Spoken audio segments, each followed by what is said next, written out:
things before we talk about our team. Um, First and certainly foremost, on behalf of this entire program, um, we want to offer our prayer, our empathy, our sympathy, our condolences. There's really not words strong enough for that, to the Hepner family, for what they lost with Allison. Saw some of you at the funeral, obviously, and I've said this before. I said this when I got here. It would have been an honor to coach with Terry, and I never got to do that. Um, but I've never stopped learning about him, not just because he's standing here, but Terry's book was one of the great windows into what he was all about and what that family was all about. But after being at this funeral and seeing the strength of this family and how firm their faith is in God, and the love that they have for each other and the love that so many people have for them, it's incredible. And I can't imagine what they're dealing with. But when you look at them, it's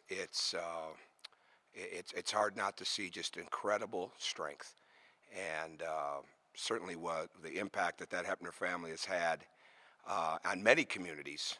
But even in this community, after Coach Hepner was gone, it is obvious that they've made this place a much better place, and our hearts are going to continue to go out to them forever, as everybody else's should, because they mean a lot to so many people here. A couple other things. John Laskowski. It's awesome that he's going in the Hall of Fame. It's awesome that Landon Turner's receiving the Clevenger Award today, on his birthday, actually. Those people, they grace these walls in here, and they grace the tradition of Indiana, and they epitomize what it's supposed to be like after you leave. I don't think there's any question that Landon Turner and John Laskowski made it better places, just as the other people that have won the awards, just as the other people that have gone into the Indiana Hall of Fames. They made it a better place. Well, those guys continue to give back in such a huge way. And they're not alone. Obviously, it's one of the great things about being at Indiana is the way that the former players, certainly so many of the former coaches and the managers, the way that they give back and care about the program. So it's extra special when somebody gets honored for what they did here and what they continue to do. So we want to say thank you and congratulations to them. And then I want to add something on the football team. I know they had a tough game last week, and this is something that's just on my mind, that there's a different spirit about that group. They lost a lot of key guys. I mean, I read a story where Nate Sudfeld was kept on the active roster because they didn't want to put him on the practice squad where somebody else could grab him, and they drafted him in the 7th round. That doesn't happen everywhere. You know, so many NFL teams now carry 2 quarterbacks, and if they put a guy on the practice squad, he can be picked up by anybody. So they don't really have that safety net.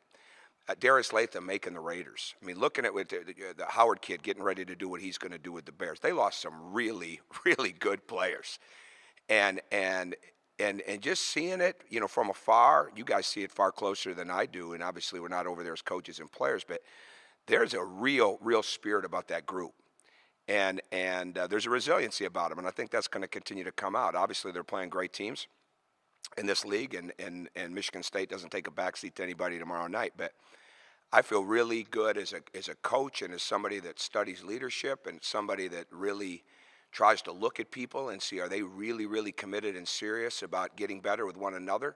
And I think that football team has that, and I hope that it manifests itself in victories. And I hope that the fans, it pains everybody, you know, when people leave early, and because that's not what Indiana's about.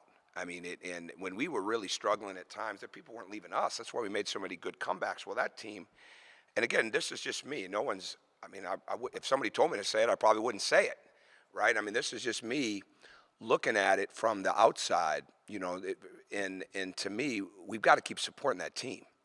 And because I'm going to be asking for the same thing when we get into this season. And we have not had a healthy team yet. All right, that goes from when the season ended in Philadelphia to when we get started today, and at times this summer, well, we never went up and down the court 5-on-5 this summer because we didn't have enough healthy guys to do that. We got better, we had great workouts, everybody's improved, but we haven't had that. So like teams, and I say that not in comparison with football, but in the sense that teams take different steps, and you don't get to skip any step. You know, some team might have X amount of steps. This team might have X amount of steps. Everybody has X amount of steps, and none of us can predetermine them. And none of us can really know what they are. And unfortunately, in life, sometimes every step we take or every step we take back, we look at it with an exclamation point rather than just part of the dash, like we're continuing to move forward. And we're going to need it. And look at what soccer's doing this week. They're having a great week. They've had a couple moments where it could have gone either way with a loss or a tie. Everybody needs it in sports, and one of the things, they need it in life. But one of the great things about being at Indiana is that we're with such a knowledgeable fan base that has such great passion. And I hope that people will absolutely stay committed to those games and to keep supporting those guys, because you look back at them and there's just a little bit different look. And I know there's some youth over there, and I know there's some experience over there, and they've got to all come together, and they've got to replace some key positions like everybody knows. But I think there's a real spirit to them. And as far as our team, and then I'll open it up, I like our spirit. I think we have a really good team energy. And we're getting ready to start practice in less than an hour. And it's almost like the season never ends. These guys, we got beat on a Friday. Well, I guess it was Saturday morning by the time it was over in Philadelphia. And I get ready to go out and recruit on Tuesday. And there had to be 8 or 9 guys in the gym that Tuesday. And I know I've said that before, but there was nobody making them be in there. And we started our workouts with James and with Josh early.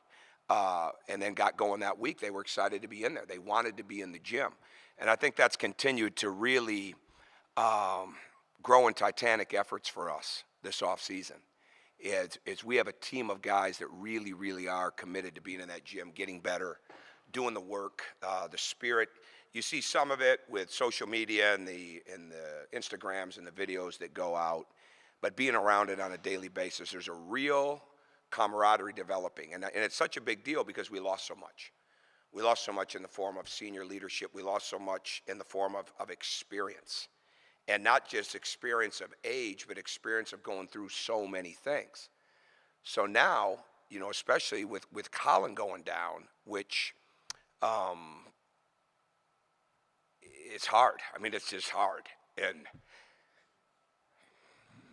I just love that kid. And he's been through so much that I know you're going to ask me about timelines. I don't have a timeline, okay? Because I'm most concerned right now about his mindset. He just got back here. And that young guy was putting so much into getting ready to be our senior leader. And we're going to need it. We're going to need that right now. But most importantly, we got to help lead him, because he's been through some traumatic injuries in his life. And he comes down and plants his foot. I mean, playing excellent. Was on just a 2-3 week run of playing as good as he's played for us.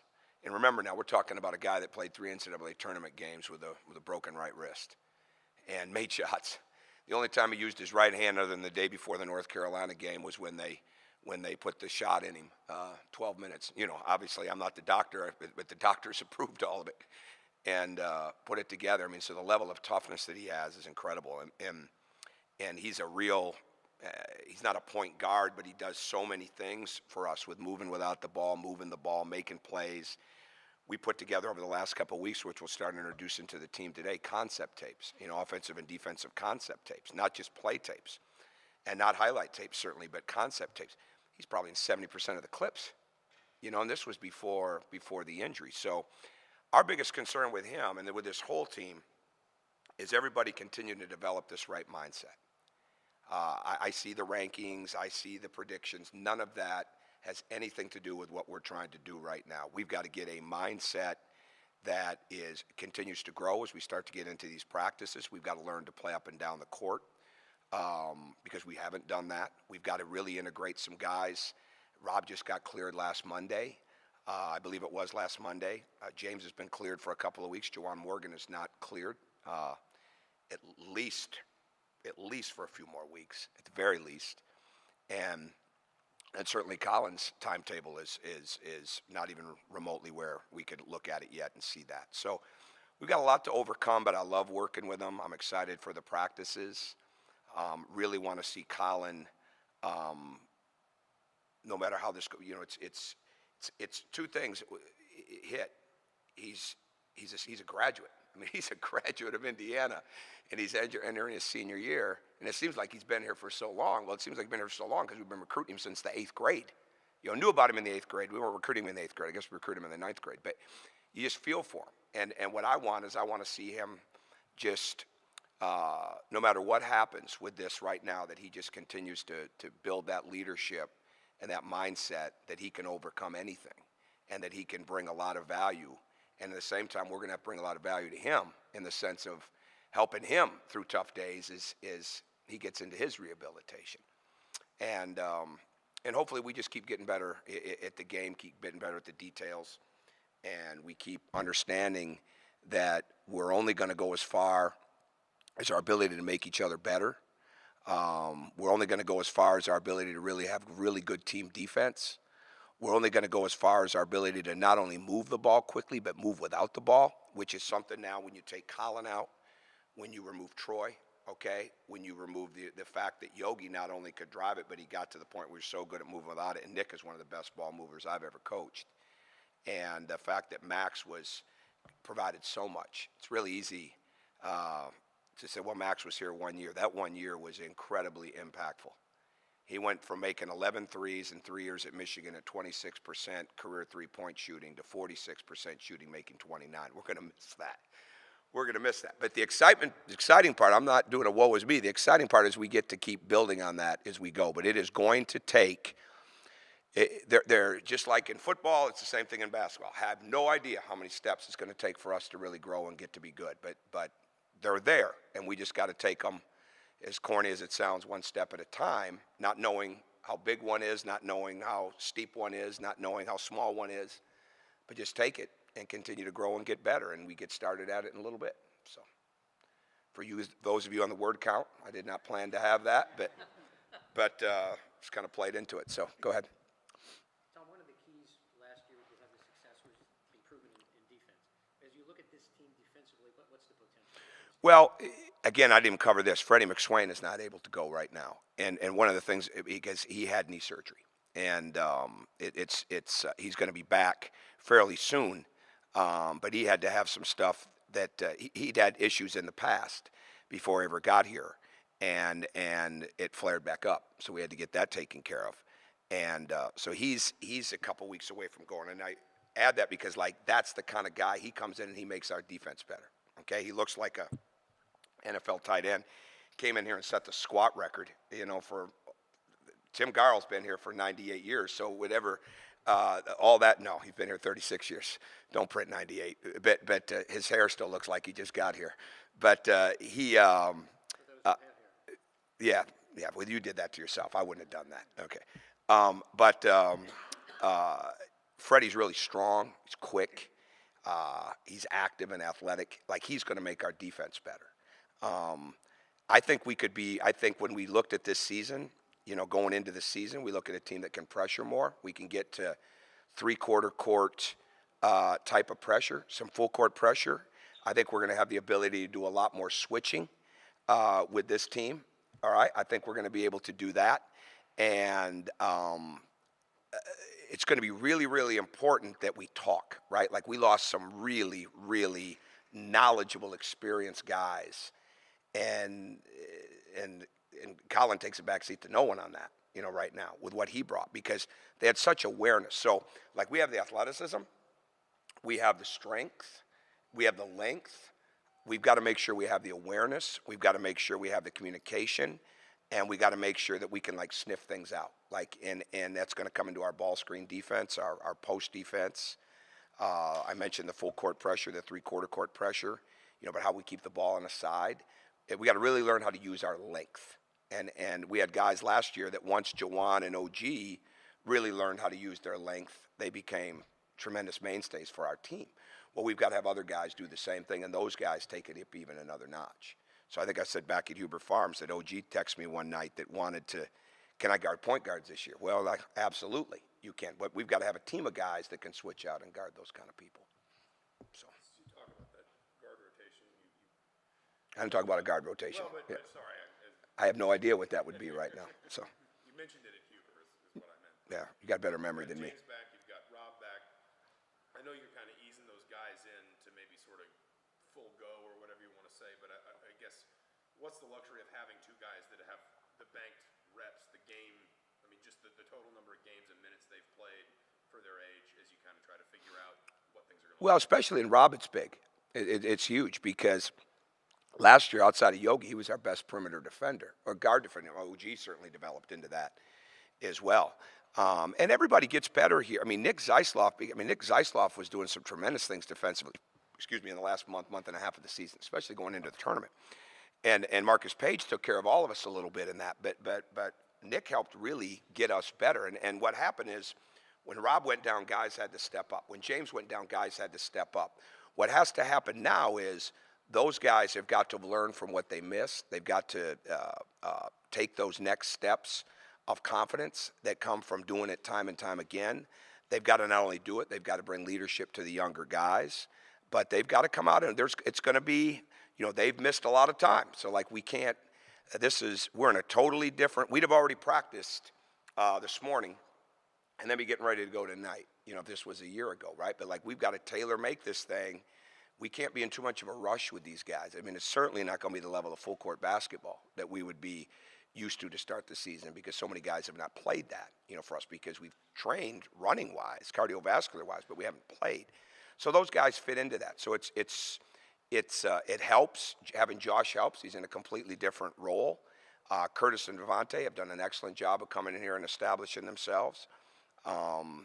Zach McRoberts has gained probably upwards of 28, 29 pounds since he got here, but since he joined the team in May. All of a sudden with Colin down, his ability and his chance to move up rolls up. Grant Galen has come in and established that he can shoot the ball, that he's going to work, that he's not going to take a backseat to anybody on the work ethic. He hasn't had to be behind, those type of things. And then we integrate Duran and Freddie. We could talk all day about who we have to integrate. I mean, Duran took a test on a Friday.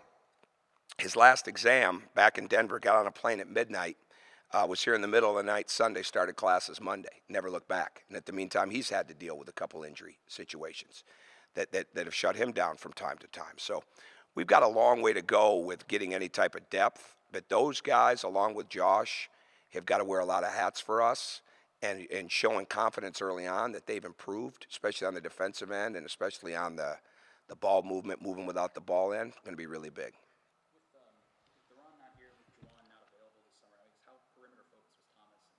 Well, two things. We again, I think one of the strengths of this program is that when you're down for a certain reason, injury, it's not like you just go sit on the side and ride the bike. I mean, we start with the chair in the sense of the shooting, the passing, the ball handling. I mean, there's a real progression to it. So we didn't have the guys that could go against Thomas, because OG wasn't healthy this summer. OG was dealing with a groin injury that he's recovered from to the point where he's live, but he wasn't live this summer. And live means contact, right? And live means up and down. Live doesn't mean working out and getting better at their skills, which they did. So what we would do is we would tailor make half the week to Thomas, just having to deal with the strength coaches hitting him with pads, the managers and graduate managers swiping at the ball, short burst workouts that would be really focused on his inside play, on his ability to run out and set ball screens. And then the other times he was kind of in the mode with everybody else, working on his shooting, working on the ball handling, working on the pick and roll, working on coming off screens, completely training him like a guard, like we did with Cody, like we did with Noah, and like we want to do with him. And then the next step would be him guarding those people in the summer, which has improved. But again, it's improved in a half-court 1-on-1, 2-on-2 to 3-on-3 situation. We have no idea how it's going to transfer to the court yet in a 5-on-5. So he got better with his post game. He's really gotten better athletically. And in 14 and a half months, his vertical's gone up 13 inches. I mean, I've never been around anybody that's done that. And his squat has gone up to almost jumped 200 pounds since he got here last June. So again, one of the biggest need areas for him were feet and lower body, right? Quicker feet, lift his feet, lower body being stronger. He's well on the way to doing that. Well, now we got to apply it to the court, where it actually has to go against other people like his size. And certainly no sooner than when we get to Hawaii, he'll be dealing with that.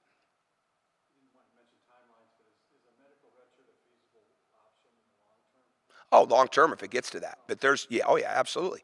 But I mean, again, he's a senior. I mean, it's got to be something that down the road that he would want. It's too early. It's you can speculate the moment it happens, right?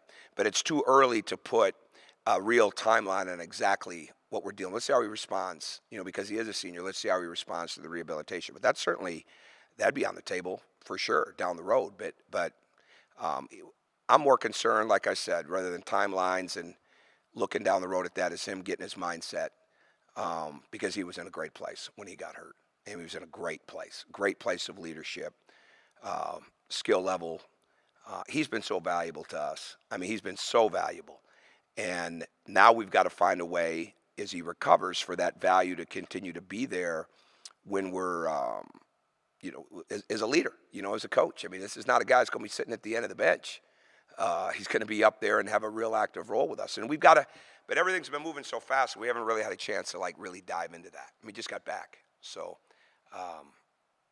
that's a way down the road type situation for us. What are you hoping to accomplish the first couple of weeks in practice? Oh, there's so much. I think getting established, few changes in how we orchestrate the drills, what we do in the 3-on-3, 4-on-4, because we are so young at so many key spots. And there's no question my mindset's changed a little bit since the injury with Colin, because, I mean, we've really always tried to develop this. Colin's been a coach on the floor and a guy that could do drills. I treated him like a senior last year. When Yogi, we treated Troy like that as well. But Troy, Yogi, Nick, Max was new. Max could provide leadership in other ways, but I've always tried to make sure those guys can put things in for us. We wouldn't call them captains practices. I wouldn't say that, but they're like those moments, where they're shooting with guys. Okay, let's put this drill in, let's put that drill in, and it kind of creates leadership. Well, we don't have many guys that have done that now. So I think we're gonna have to slow it down. All right, this is one of the earlier year type things of slowing down what we're trying to get in, make sure we are really, really detailed and focused on. I get moving so fast with the concepts, especially on offense, and there's so many other things that we've started to add throughout the summer to what we're already doing.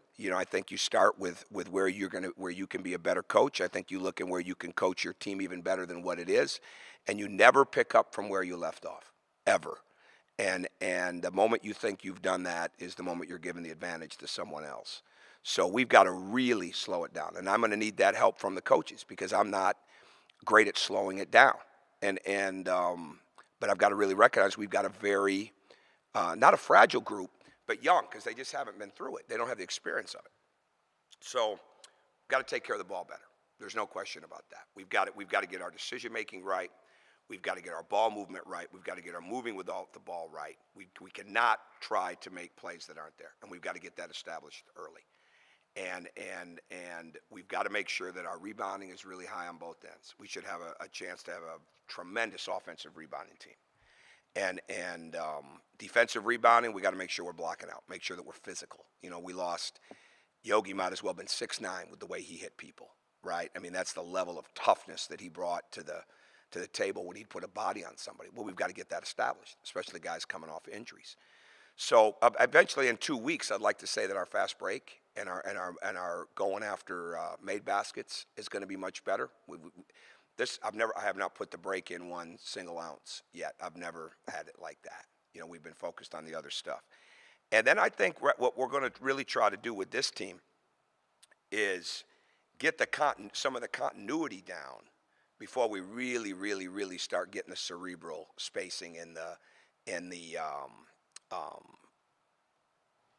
creative packages and stuff like that. We got to get some of our basic things down. But we found some places that we can be a lot better on the offensive and defensive end. And I think it's up to me and the coaches to make sure we're adhering to that constantly in how we set up practice. And we can get way better moving without the ball. We can get way better at using more floor space. We can get way better at going into the post. We can get way better at taking care of the ball. We can get way better on our weak side defense. We can get way better at our defensive rebounding. There's a long list. So hopefully at the end of 2 weeks we feel like we've made a dent in or got the introduction done and made a dent in some of that. Okay, Coach, One more, go ahead, then I'll go. tell me what's the next step? What's the key for James to really get him? Get confidence, right? I mean, just confidence in back playing. And I'm not trying to make light of the situation at all with this group, but like, I have not seen them go up and down since we were at North Carolina, and that was different. I mean, again, in Philadelphia against North Carolina, it's a different group. It's a much different group. So, it's just taking time on that. But him making the game simple, him getting better at moving without the ball, him being ready to shoot. Not everybody coming out and trying to show how much better they are at the things that they've worked at, because they are. I mean, we have added some real skill. I have no doubt. But now we got to transfer it to live, right? And the best way to do that is to make it as simple as possible. Go ahead, Alex. Okay. All right. Thank you.